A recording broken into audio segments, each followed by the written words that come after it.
जो बैठी हैं सावधान होकर के सुनना। भगवान सदाशिव की पूजा ब्रह्मा विष्णु जी के द्वारा प्रथम बार हुई, पहली बार हुई। वो स्थान कौन सा है? अरुणाचल। वह स्थान अरुणाचल के नाम से प्रसिद्ध हुआ और भगवान शिव का जो अग्नि स्तंभ प्रकट हुआ वो अरणेश्वर महादेव के नाम से जाना गया। बोलो अरणेश्वर महादेव की। ये अरुणाचल, ये वो अरुणाचल प्रदेश नहीं है, ये चेन्नई के पास में एक स्थान पड़ता है जहां भगवान शिवजी शिवलिंग के रूप में प्रकट हुए, उसको अरुणाचल कहते हैं, अरुणाचल स्थान। तो वहां सर्वप्रथम ब्रह्मा और विष्णु के द्वारा षोडशोपचार से भगवान का स्तवन किया गया, भगवान की पूजा की गई बड़े विधिवत धूमधाम से, और भगवान शिव की अर्चना की गई है। जब इस तरह से ब्रह्मा विष्णु के द्वारा भगवान शिव की पूजा हुई, भगवान शिव प्रसन्न हो गए और कहा, हे ब्रह्मा विष्णु, तुमने आज मुझे पूज करके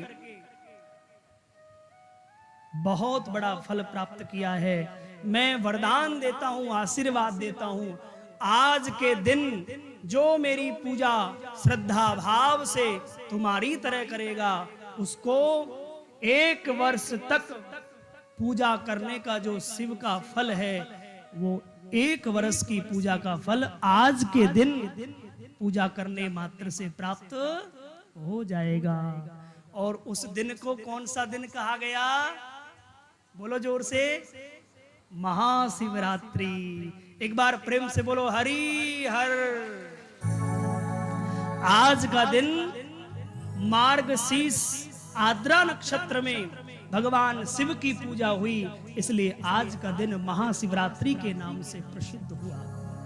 आज तक आप हम लोगों ने यही सुना होगा कि महाशिवरात्रि हम इसलिए मनाते हैं क्योंकि आज के दिन शिव पार्वती का, जोर से बोलो, लेकिन आज आपने कथा सुनी है और कथा सुनकर के स्पष्ट हो गया है कि शिवरात्रि का जो पर्व है वो इसलिए नहीं मनाया जाता कि आज के दिन भगवान शिवा और शिव का विवाह हुआ, क्योंकि भैया विवाह उत्सव किसी देवी देवता का नहीं मनाया जाता है। बताओ, राम और सीता का विवाह होता है, आपने मनाया आज तक? गणेश जी का विवाह हुआ, मनाया आज तक? भगवान राधा कृष्ण, भगवान रुक्मिणी कृष्ण का विवाह हुआ, मनाया आज तक?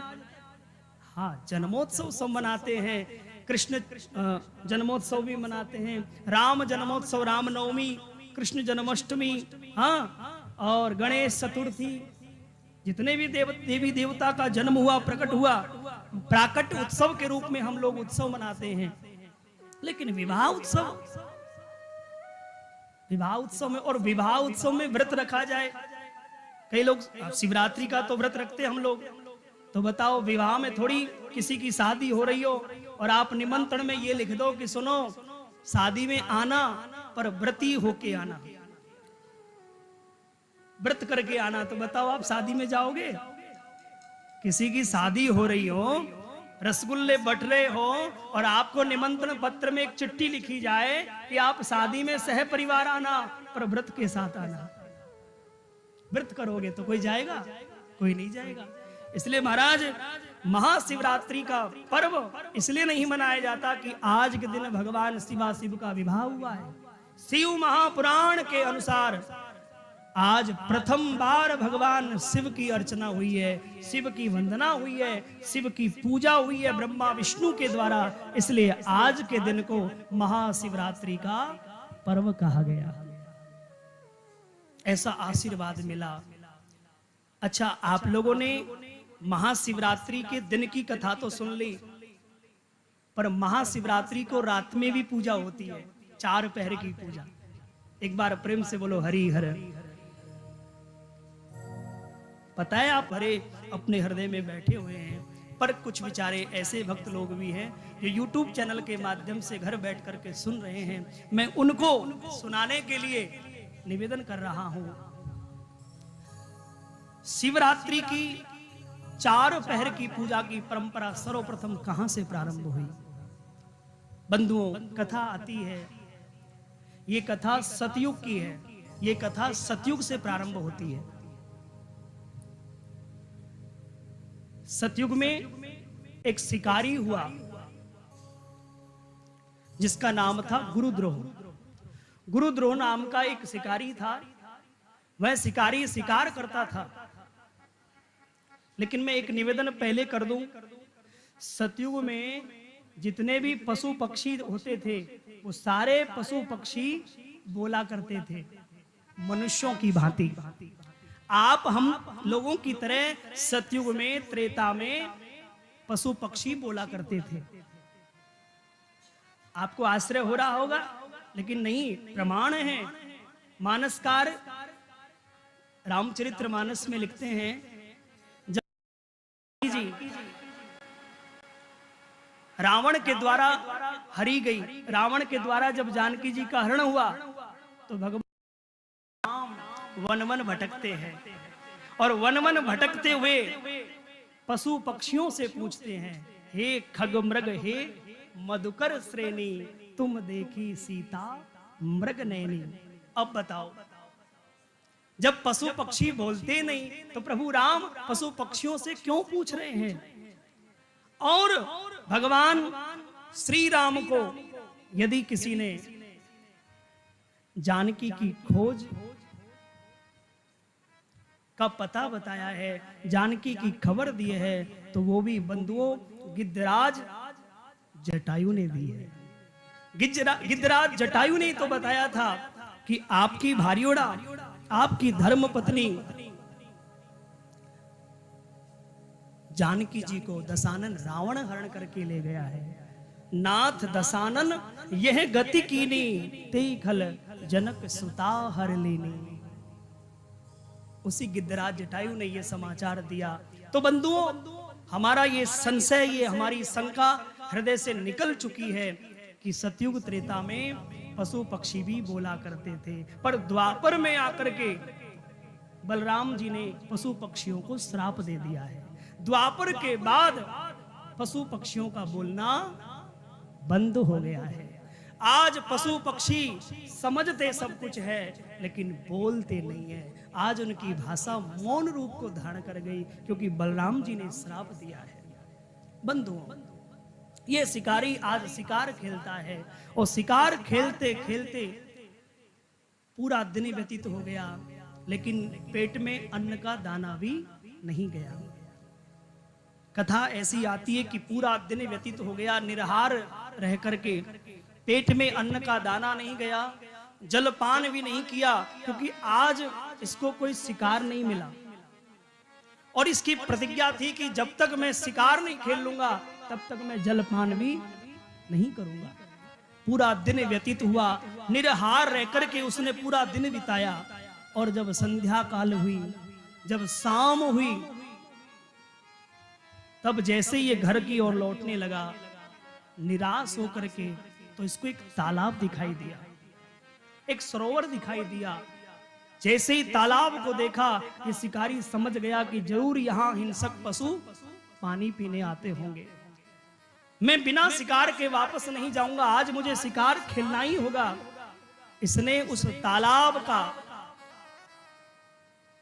किनारा और एक किनारे पर वृक्ष को देखा। एक वृक्ष खड़ा हुआ था, और वो वृक्ष बिल्व का था, बील पत्र का वो वृक्ष। उसी वृक्ष पर ये शिकारी चढ़ गया, ध्यान दीजिएगा, और उसी वृक्ष की लता पताओं में छुप करके बैठ गया। विचार किया, कोई भी हिंसक पशु आएगा और मैं शिकार करूंगा। आहा, जैसे ही रात्रि का प्रथम पहर शुरू हुआ, उसी समय एक मृगी, एक हिरणी जल पीने के लिए उस तालाब पर आई।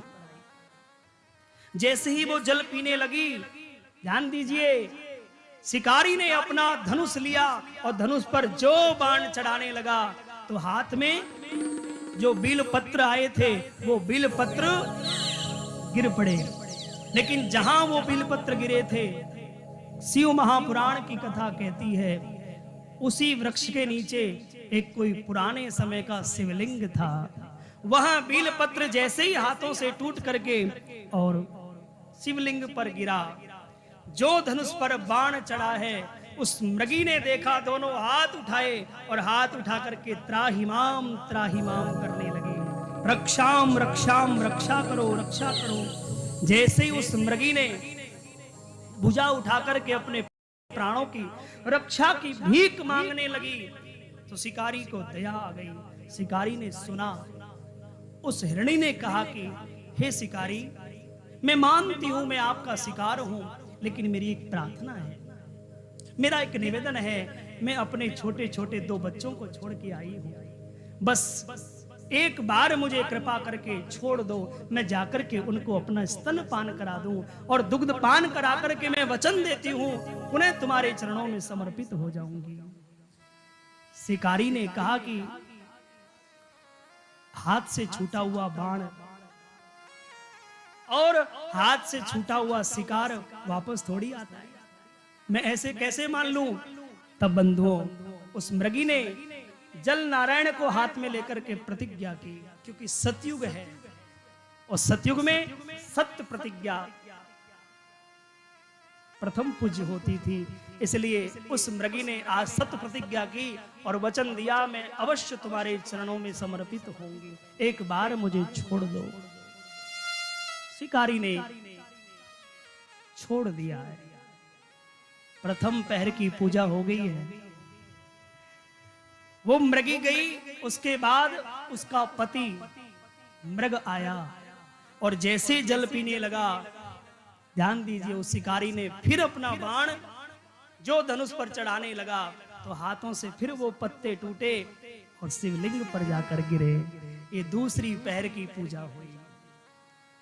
जैसे ही उस मृग ने देखा कि शिकार मुझ पर बाण चढ़ा रहा है, तुरंत भुजा उठा करके प्रार्थना की, क्षमा कर दो, त्राहिमाम त्राहिमाम, मैं अपने परिवार को छोड़ के आया हूं, बस एक बार मुझे मौका दे दो, मैं अपने परिवार को जाकर के ये समाचार दे दूं कि आज के बाद फिर मैं तुम्हारे जीवन में कभी नहीं आऊंगा, एक बार मुझे छोड़ दो। शिकारी ने उस मृग को भी छोड़ दिया। दूसरे पहर की पूजा हो गई। कथा ऐसी कहती है, तीसरी बार फिर उसी मृग की एक बहन आई और वो मृगी जैसे ही पानी पीने लगी, उसने भी इसी तरह से प्रार्थना की। जब चढ़ाया बाण तो फिर पत्ते टूटे और शिवलिंग पर जाकर के उल्टे गिरे। बंधुओं, 3 पहर की पूजा हो गई। उस मृगी ने भी यही कहा कि बस मुझे एक मौका दे दो। अब 3 पहर की पूजा हो गई तो दया तो स्वाभाविक है, हृदय में आनी ही है।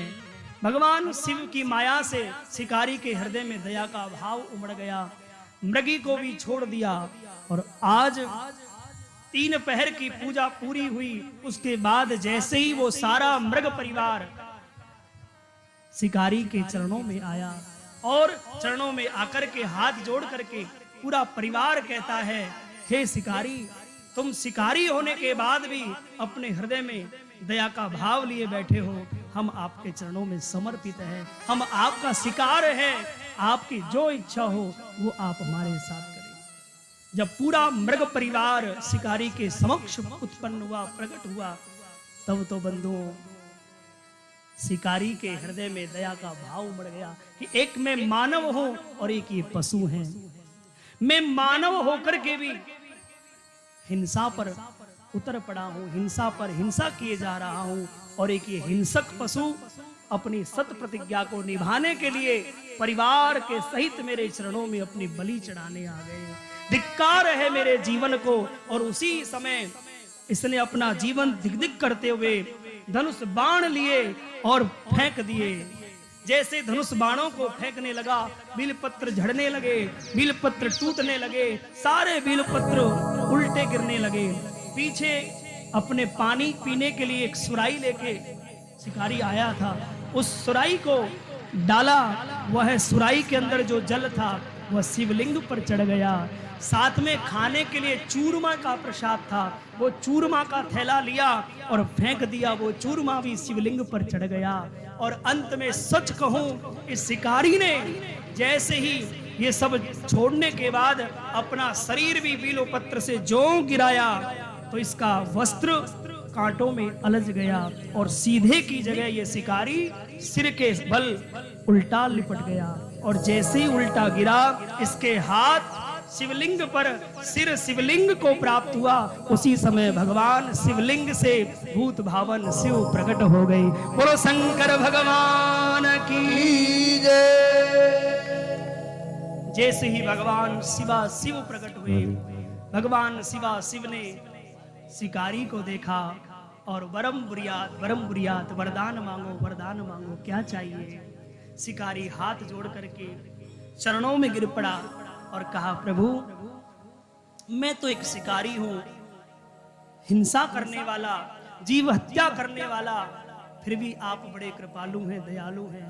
आप मुझे बार बार वरदान देने के लिए कह रहे हैं, मैं क्या वरदान मांगू प्रभु? मैंने कौन सा पुण्य किया है, मैंने कौन सा सत्कर्म किया है जो आज आप मुझे वरदान देने के लिए कह रहे हो?